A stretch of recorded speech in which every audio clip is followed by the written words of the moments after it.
The stars burned cold in the void as Commander Jinwoo stood on the bridge of his warship. His 8-foot frame cast a long shadow across the metal floor. His black exoskeleton gleamed under the ship's lights, and his claws clicked against the control panel as he watched the final moments of another conquest. Below them, the planet Kepler 442b was burning. The blue and green world that had once held 3 billion lives now showed only orange flames and smoke clouds. The Vorthak invasion fleet had done its work well. In just 6 hours, another species had fallen to the might of the galaxy's most feared warriors. "Commander," came a voice from behind him. Sub-Commander Kresh approached, his smaller frame still imposing by galactic standards. "The ground forces report complete victory. The Altarians have surrendered their remaining cities." Jinwoo nodded slowly. "Good, how many survived?" "Perhaps 50,000. They will serve as laborers on the mining worlds." This was the 23rd world the Vorthak had conquered in the past 5 years. Each victory had been swift and brutal. No species in the galaxy could match their strength, speed, or ruthlessness. Their natural armor could stop most weapons. Their claws could tear through metal, and they could survive in environments that would kill other beings in minutes. Across the galaxy, other species lived in constant fear of the Vorthak expansion fleets. The Zentorians had built massive defense stations around their homeworld. The Crystalline Collective had retreated to the far edges of known space. Even the proud Altarians, known for their advanced technology, could not stand against Vorthak warriors in battle. On the distant capital world of the Galactic Federation, emergency meetings had been called almost weekly for the past year. Ambassador Minji, a graceful Altarian with pale blue skin and large, intelligent eyes, stood before the Great Council once again. Her voice carried across the vast chamber to representatives of hundreds of species.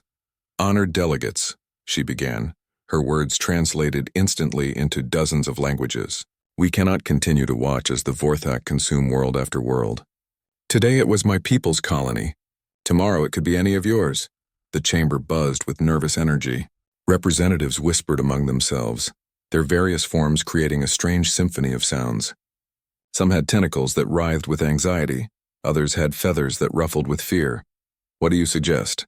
asked the speaker, an ancient being whose species had long since evolved beyond physical form. "Our combined fleets could not defeat a single Vorthak battle group." Ambassador Minji's shoulders sagged. She knew this was true. Military experts had run the calculations countless times. The Vorthak were simply too strong, too fast, and too well armed. Their warriors were born for battle, trained from birth to conquer and kill. No other species had evolved such perfect predators. "Perhaps," she said quietly, "we should consider diplomatic solutions. Maybe we can find common ground, establish boundaries they will respect." Several delegates made sounds of disbelief. The Vorthak had never shown interest in diplomacy. They took what they wanted and destroyed what they could not use. Peace treaties meant nothing to them. Meanwhile, in the far reaches of space, long-range scouts brought news that few paid attention to. A new species had been discovered on the rim of the galaxy, on a small blue planet called Earth. The initial reports were brief and unimpressive. The beings there had only recently achieved spaceflight. They were weak, soft-skinned bipeds with no natural weapons or armor. Their technology was primitive compared to most galactic civilizations. General Daiho, Supreme War Chief of the Vorthak Empire, barely glanced at the report when it crossed his desk. Another weak species to be conquered when the time was right. He was much more interested in planning the next phase of expansion toward the galaxy's core worlds, where richer prizes waited. But Commander Jinwoo found himself curious about these humans. Something in the scout reports caught his attention. The humans had achieved space travel remarkably quickly once they began, and their planet showed signs of extensive warfare throughout their history. Perhaps they would provide more sport than the usual conquests. "My lord," Jinwoo said during his next meeting with General Daiho, "I request permission to lead a fleet to this Earth. It should take only a few days to secure their surrender." General Daiho's mandibles clicked in amusement. "You want to waste fuel and ships on such weak prey? It would serve as good training for newer warriors. And intelligence suggests they may have resources worth claiming." The general considered this. New warriors did need experience, and easy victories helped maintain morale in the ranks. "Very well. Take a standard conquest fleet. But do not spend more than one cycle on this. We have more important targets waiting." As word spread through Vorthak Command, the mission to Earth was seen as a reward posting. Young warriors competed for positions on Jinwoo's ships, hoping to win easy glory against defenseless enemies.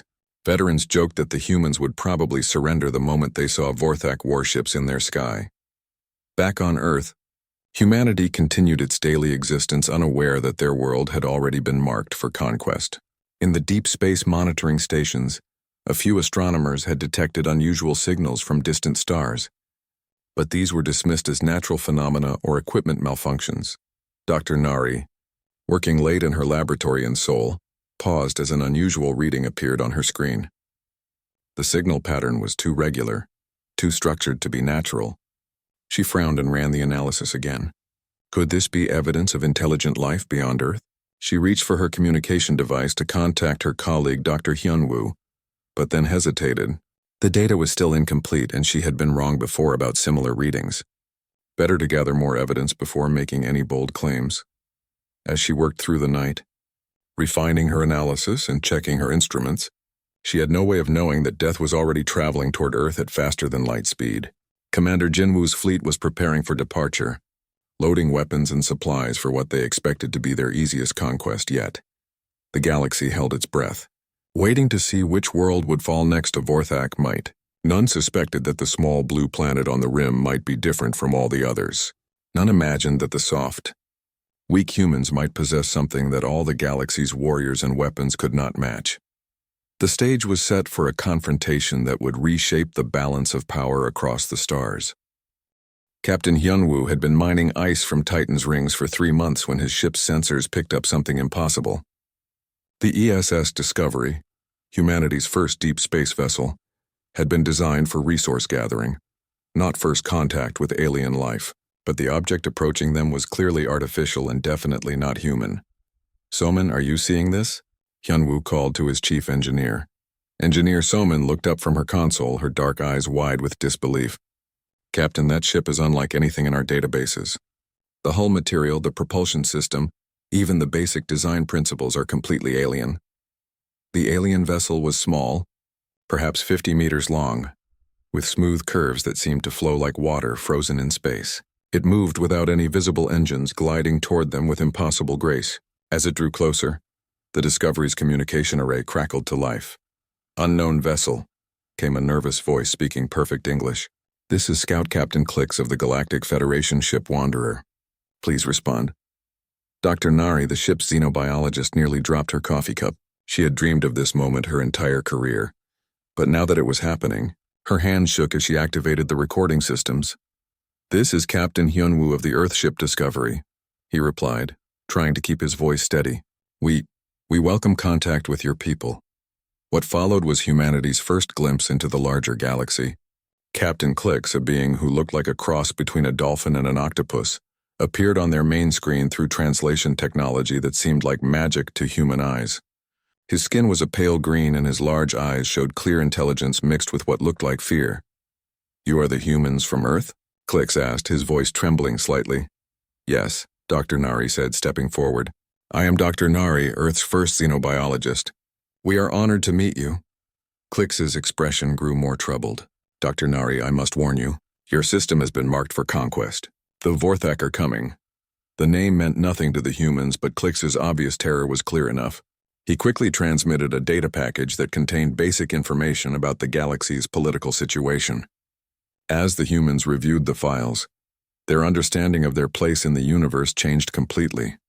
The galaxy contained 847 known species, organized under a loose confederation called the Galactic Federation. Trade and diplomacy were common, but so was warfare, and at the top of the galactic food chain were the Vorthak. Dr. Nari studied the footage of Vorthak warriors with scientific curiosity rather than fear.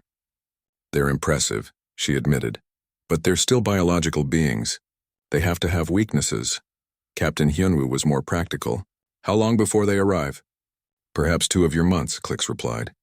"Commander Jinwoo leads their fleet. He has never been defeated in battle." While the Discovery returned to Earth with this momentous news, similar conversations were taking place across human space. The alien contact had been detected by monitoring stations worldwide, and within hours Earth's leaders were in emergency session. Admiral Sunho, Supreme Commander of Earth's Defense Forces, reviewed the Vorthak military records with the calm professionalism of a career soldier. His gray hair and weathered face showed no emotion as he watched footage of the conquest of Kepler 442b. They're good, he admitted to his staff, but they fight like they've never faced serious opposition. His aide, Colonel Jisoo, frowned at the assessment. Sir, they've conquered 23 worlds without a single defeat. Against species that gave up after the first battle, Admiral Sunho replied. Look at their tactics. They rely on shock and intimidation. Their warriors are strong, but they're not creative. They do the same thing every time because it's always worked. Dr. Yunbi, Earth's top quantum communications expert, had been working around the clock to establish better contact with the Federation. Through her efforts, Earth received its first complete galactic database download. The information was staggering in scope, containing the history and culture of hundreds of worlds. Admiral, she reported, I've been in contact with several Federation worlds. They're offering us protected species status if we surrender immediately when the Vorthak arrive. Admiral Sunho's expression hardened. And what does that mean? Essentially slavery, Dr. Yunbi replied quietly. We would become a client species, providing resources and labor to the Vorthak Empire. The Admiral stood silent for a long moment, then turned to address the assembled military leaders. Gentlemen, ladies, it appears we have a choice. We can surrender our freedom without a fight, or we can show these aliens what humans are capable of when we're cornered. Colonel Jisoo spoke up. Sir, the technical analysis shows their weapons and armor are far superior to ours. On paper, yes, Admiral Sunho agreed. But wars aren't won on paper. Dr. Nari, what did your biological analysis reveal? Dr. Nari consulted her notes. The Vorthak are apex predators, but they evolved on a high-gravity world with limited resources. They're incredibly strong and tough, but their metabolism requires a lot of energy. They also seem to have psychological dependencies on hierarchy and predictable outcomes. Meaning they might not adapt well to unexpected situations or prolonged conflicts, she explained. They're designed for short, decisive battles. Engineer Salmon had been quietly working on technical solutions. Admiral, I've been studying their ship designs. Their shields and armor are impressive, but they seem to have blind spots in their sensor arrays. And their weapons are powerful, but not particularly accurate at long range. Admiral Sunho smiled grimly. Then we play to our strengths. Humanity has always been good at one thing above all others. We don't know when to quit. As Earth's military began preparing for the coming invasion, word of humanity's defiant response spread through Federation channels. Most species thought the humans were committing suicide. A few, like Captain Clicks, began to wonder if there might be something special about these newcomers. On distant Vorthak ships, Commander Jinwoo received reports about increased human military activity. His intelligence officers suggested that the humans might actually intend to fight. Let them, Jinwoo growled, his claws clicking against his command chair. It will make the conquest more interesting. But as his fleet entered hyperspace for the final jump to Earth, something nagged at the back of his mind. In all his years of conquest, no species had ever responded to Vorthak approach with increased military preparation. They always tried to negotiate, to find ways to avoid conflict. The humans were doing neither. They were preparing for war with the same methodical efficiency they brought to everything else, as if they actually believed they could win. Commander Jinwoo dismissed the thought. Belief meant nothing against Vorthak's steel and claw. Soon the humans would learn what every other species had learned. Resistance was futile. Commander Jinwoo's fleet emerged from hyperspace expecting to find a primitive world cowering before Vorthak might. Instead, his sensors immediately detected hundreds of human ships moving in complex patterns around Earth's orbital space. Warning alarms filled his bridge as Earth's defense grid came online. Impossible, Sub-Commander Kresh muttered, staring at the tactical display. They should be transmitting surrender codes by now. But instead of surrender, the humans opened fire. Not with the desperate, uncoordinated attacks of a doomed species, but with precise, calculated strikes aimed at the weak points Engineer Soman had identified in Vorthak ship designs. Commander Jinwoo felt something he had never experienced before. Surprise. All ships advance formation. Show them the futility of resistance. The Vorthak battle line moved forward with practiced precision, their massive ships bristling with weapons. They had done this same maneuver hundreds of times before. It always worked. The sight of Vorthak warships in full attack formation had broken the will of entire civilizations. The humans scattered. Cowards, Kresh sneered. They run like all the others. But Colonel Jisoo had other plans. From her command post deep beneath the Rockies, she watched the Vorthak ships commit to their advance and smiled grimly. All units execute Crazy Horse Protocol. The scattered human ships suddenly reversed course and attacked from all directions at once. They moved in small groups, hitting and running, never staying in one place long enough for the Vorthak heavy guns to target them effectively. It was chaos, completely unlike anything in Vorthak military doctrine. What are they doing? Commander Jinwoo demanded as human fighters swarmed around his flagship like angry wasps. Pilot Taehyun led one of those fighter squadrons, his small craft diving between the massive Vorthak ships. His wingman, Pilot Yuna, stayed close as they targeted the main gun arrays on the enemy flagship. Taehyun? That's a suicide run. Yuna's voice crackled through the comm system. I know. Taehyun replied calmly. Cover me. He drove his fighter straight at the flagship's main weapon, ignoring the defensive fire that lit up space around him. At the last second, he fired everything he had and then rammed his ship into the gun barrel. The explosion was small compared to the massive Vorthak vessel, but it destroyed their most powerful weapon. Commander Jinwoo stared at the wreckage in disbelief. Did that pilot just deliberately destroy himself to damage our ship? It appears so, Commander, his tactical officer replied, equally shocked. This was not how conquered species were supposed to behave. They were supposed to value their own lives above all else, to surrender when faced with superior firepower. The humans were doing the opposite, throwing their lives away for tiny tactical advantages. But those tiny advantages were adding up. Human ships were smaller and faster than Vorthak vessels, designed for quick strikes rather than heavy battles. They used the asteroids and orbital debris as cover, popping out to attack and then disappearing again. When cornered, they fought with desperate ferocity, often damaging or destroying their attackers even as they died. Engineer Soman's modifications to human weapons proved devastatingly effective. She had studied captured Vorthak technology and found ways to pierce their armor using focused plasma bursts. Her improvised weapons couldn't destroy a Vorthak ship outright, but they could cripple systems and cause painful wounds. For the first time in their military history, the Vorthak found themselves in a battle that wasn't going according to plan. Commander, came an urgent voice from the communications station. The humans are transmitting on all frequencies. Put it through, Jinwoo ordered. A human face appeared on the screen. It was Admiral Sunho, his expression calm and determined. Behind him, the busy activity of Earth's command center continued despite the battle raging overhead. This is Admiral Sunho of Earth Defense Command, he said simply. You have entered our space without permission and attacked our people. Withdraw now and we will allow you to leave in peace. Commander Jinwoo's mandibles clicked in disbelief. You offer us terms? You are defeated. Your ships are outnumbered and outgunned. Are we? Admiral Sunho asked mildly. Check your casualty reports, Commander. Jinwoo did check and the numbers stunned him. In 6 hours of battle, his fleet had lost 12 ships and suffered damage to 30 more. He had never lost 12 ships in an entire campaign, much less a single battle. Meanwhile, the humans continued to fight with undiminished intensity. The battle continued for 3 days. Not the quick victory the Vorthak expected, but a grinding, exhausting conflict that tested both sides to their limits. Human tactics evolved constantly, adapting to Vorthak responses with frightening speed. When the Vorthak adjusted their formations, the humans found new weaknesses to exploit. Colonel Jisoo proved particularly effective at psychological warfare. She had her forces broadcast recordings of human history, focusing on humanity's most stubborn military stands.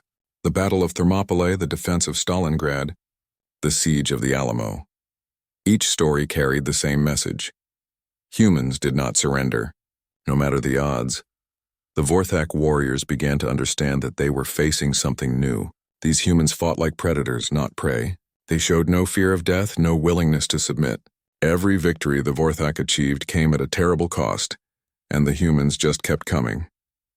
On the 4th day, something unprecedented happened. Commander Jinwoo did something no Vorthak commander had ever done before.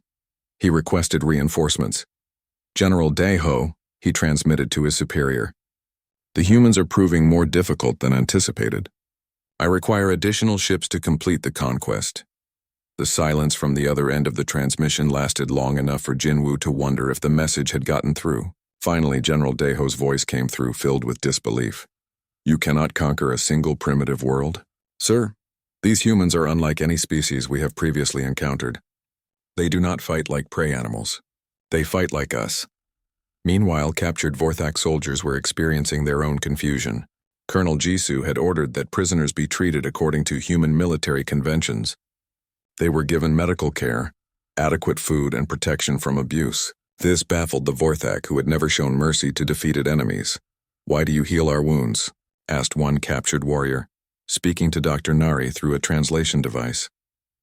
Because you're no longer fighting us, she replied simply. You're injured beings who need help. The concept was alien to Vorthak thinking. In their society, weakness meant death and defeat meant slavery or execution. The idea that enemies could become non-combatants worthy of care was revolutionary. As news of the ongoing battle reached the broader galaxy, species throughout the Federation watched in amazement. The humans were actually fighting the Vorthak to a standstill. It seemed impossible, but the evidence was undeniable. Ambassador Minji found herself in the strange position of fielding requests from other species wanting to know more about humanity. Suddenly, the weak newcomers from the Rim had become the most interesting species in the galaxy. How are they doing it? Asked the Crystalline Collective representative. Our analysis suggests they should have been defeated in hours. I don't think anyone understands, Ambassador Minji replied honestly. But I'm beginning to suspect we've all seriously underestimated what these humans are capable of. General Daeho arrived at Earth with the full might of the Vorthak war machine. His massive dreadnought, the Destroyer of Worlds, led a fleet of over 200 ships. He had conquered star systems with smaller forces.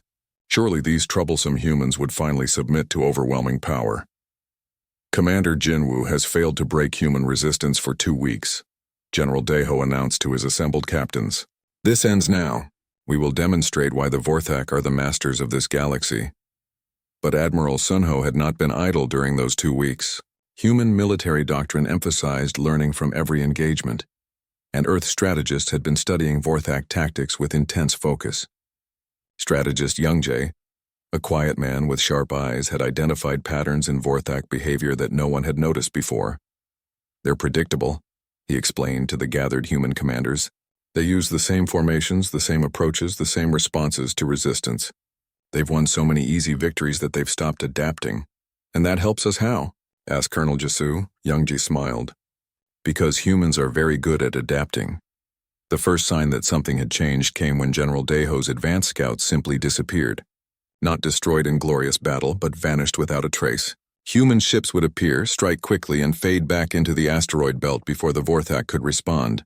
Find them, General Daeho roared.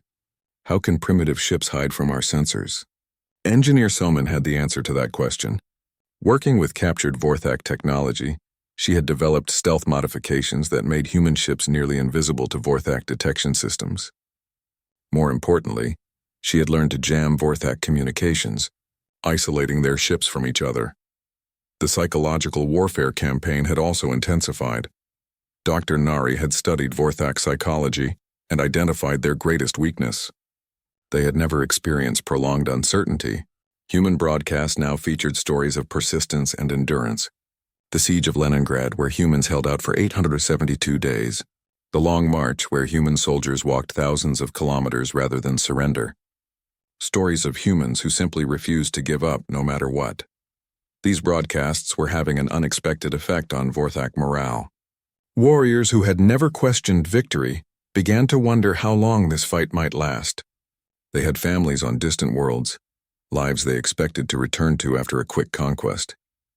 The idea of being trapped in an endless war was terrifying. Sir, reported Subcommander Kresh, several ships are reporting decreased efficiency among the warriors. Some are requesting rotation back to home territories. General Daeho's claws scraped against his command throne. In all his years of warfare, he had never heard of Vorthak warriors asking to leave a battle. But the humans were just getting started. Diplomat Heian had been working tirelessly to forge alliances with other species. Her message was simple. The Vorthak could be beaten, but only if the galaxy stood together.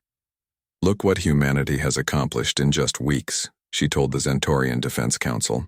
"Imagine what we could achieve working together." One by one, species that had cowered before Vorthak might began to find their courage. The Zentorians provided advanced shield technology. The Altarians shared their quantum communication systems. Even the normally pacifist healers. Guild began providing medical support to human forces. The tide turned when Admiral Sunho made a decision that shocked both sides. He ordered human forces to go on the offensive. "We're not just defending Earth anymore," he announced. "We're going to hunt them." Human ships began appearing in Vorthak-controlled space, attacking supply convoys and isolated patrols. They used hit-and-run tactics that the Vorthak had never encountered, striking hard and fast before disappearing into hyperspace. Each attack was small, but together they created a constant drain on Vorthak resources. Strategist Youngjae had studied ancient human military history and applied those lessons to space warfare. "We'll use pack-hunting tactics," he explained. "Like wolves bringing down prey much larger than themselves." The strategy worked perfectly. Human ships would appear in coordinated groups, overwhelming individual Vorthak vessels before help could arrive. They targeted command ships, supply vessels, and isolated patrols. Slowly but steadily, they began destroying the Vorthak fleet piece by piece. For the first time in their history, the Vorthak found themselves afraid. Their warriors, bred for conquest, were not prepared for the constant stress of being hunted. Sleep became difficult when any moment might bring a human attack. Meals were interrupted by alarms. The steady confidence that had carried them through hundreds of victories began to crack. "General," Commander Jinwoo reported during one of their strategy meetings, "we are losing ships faster than we can replace them. The humans strike without warning and vanish before we can respond." General Daeho studied the tactical displays with growing frustration. Red markers showed the locations of destroyed Vorthak ships. There were far too many of them. How can such weak creatures cause so much damage? "I no longer believe they are weak," Jinwoo replied quietly. "I think we misunderstood them from the beginning." The galaxy was beginning to reach the same conclusion. Species throughout the Federation watched in amazement as human forces achieved what had seemed impossible. The Vorthak, invincible for so long, were actually losing a war. Ambassador Minji found herself at the center of a diplomatic revolution. Species that had never dared oppose the Vorthak were now asking to join humanity's alliance. The balance of power that had seemed fixed for generations was shifting rapidly. "The humans have done something remarkable," she reported to the Galactic Council. "They've shown us that the Vorthak can be defeated. But more than that, they've shown us how to do it." The key, she explained, was not matching Vorthak strength with strength, but using different kinds of strength entirely. Flexibility instead of rigid doctrine. Creativity instead of predictable tactics. Persistence instead of quick victory. Back in the war zone, General Daeho made a desperate decision.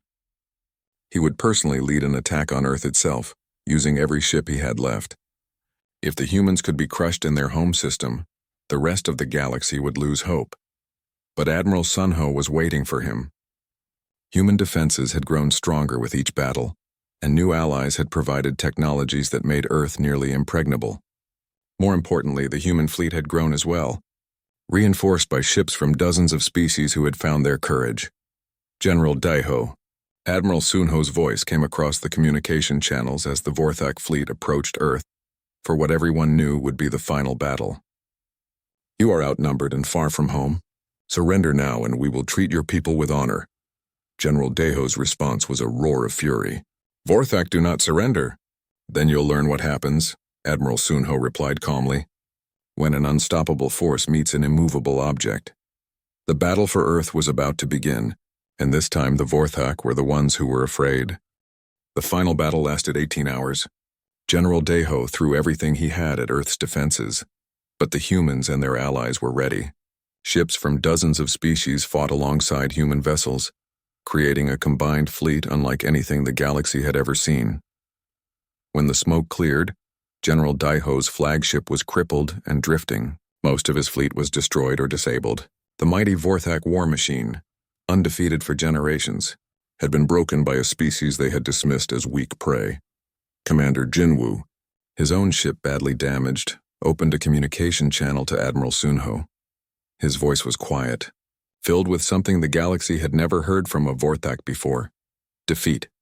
"Admiral Sunho," he said slowly, I request terms for surrender." The words sent shockwaves through the galaxy. A Vorthak commander was surrendering. It should have been impossible. Admiral Sunho's response surprised everyone, including his own people. "Commander Jinwoo, you and your warriors fought with honor. You will be treated as prisoners of war, not as criminals." This was not how conquest usually ended. Victors typically enslaved or executed the defeated. But humanity had different ideas about how to handle victory.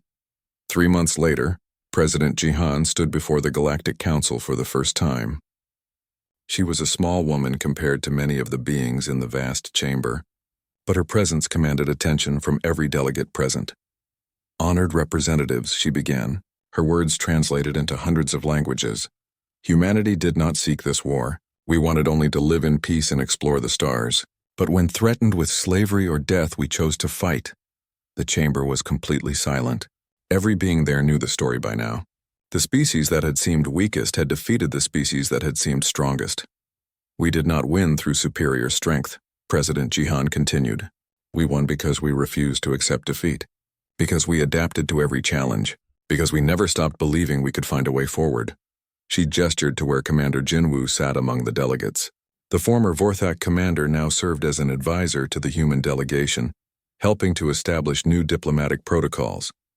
"The Vorthak were not evil," President Jihan said. "They were simply locked into a way of thinking that had worked for them in the past. But the galaxy is changing, and all of us must change with it." The new galactic compact that emerged from these sessions was revolutionary. Instead of the old system where stronger species dominated weaker ones, the new agreement established mutual protection and cooperation. Humanity had become the galaxy's protectors, but they shared that responsibility with anyone willing to help. Ambassador Minji, now serving as the first Secretary General of the Reformed Galactic Federation, marveled at how quickly things had changed. Species that had been enemies for centuries were now working together on joint projects. The Vorthak, once feared throughout the galaxy, were learning to be partners rather than conquerors. "How did you know it would work?" she asked President Jihan during a private meeting. "We didn't," President Jihan replied honestly. "We just knew that fighting was better than surrender, and trying was better than giving up." The transformation of the Vorthak themselves was perhaps the most remarkable change. Warriors who had known only conquest were learning new skills: diplomacy, engineering, even art. Commander Jinwoo had become one of the most effective voices for peaceful cooperation, using his military experience to help design better defense systems for threatened worlds. "I spent my life believing that strength meant the ability to destroy," he told a gathering of former enemies. "The humans taught me that true strength means the ability to build, to protect, to create something better than what came before." Captain Hyunwoo, now Admiral Hyunwoo, commanded the first joint exploration fleet, with ships and crews from dozens of species working together to map unknown regions of the galaxy. The diversity of the fleet was its greatest strength. With each species contributing unique abilities and perspectives, Dr. Nari had established the galaxy's first interspecies research institute, where beings from different worlds worked together to solve common problems. Her work on Vorthak psychology had led to breakthroughs in understanding aggressive behavior that benefited everyone. Engineer. Salmon's weapon modifications had evolved into peaceful technologies that improved life across the galaxy. Her work on stealth systems became the foundation for new exploration vessels that could study dangerous phenomena without risk. But perhaps the most important change was psychological. The galaxy no longer lived in fear of unstoppable conquerors. When aggressive species emerged, they found themselves facing not scattered, frightened victims, but a united galaxy that had learned the human lessons of persistence and cooperation. The hegemony of Krell discovered this when they attempted to expand into Federation space. Their first attack was met not by the easy victories they expected, but by a coordinated response from dozens of species using tactics developed by human strategists. The war lasted only 3 months before the Krell requested admission to the Federation. "It's remarkable," observed strategist Youngjae, now serving as the Federation's chief military advisor. "Once everyone learned that aggressors could be defeated, most of them stopped being aggressive. The galaxy had found a new stability based not on fear, but on mutual support and shared strength. Trade flourished as former enemies became partners. Scientific advancement accelerated as species shared knowledge freely. Art and culture bloomed as different civilizations learned from each other. 10 years after first contact, humanity had become the species others looked to for leadership, but they had never forgotten the lesson of their first war. No one succeeds alone. "We didn't save the galaxy," President Jihan said in her final speech before retiring. "We just showed everyone that the galaxy could save itself." As she spoke, exploration ships were heading toward the galaxy's edge, seeking new worlds and new life. But this time they traveled not as conquerors or even as representatives of single species, but as ambassadors of a united galaxy that had learned the most important human trait of all. They had learned never to give up, never to stop trying to build something better than what came before. The galaxy was no longer ruled by its most dangerous species. Instead, it was protected by its most persistent one, and that had made all the difference.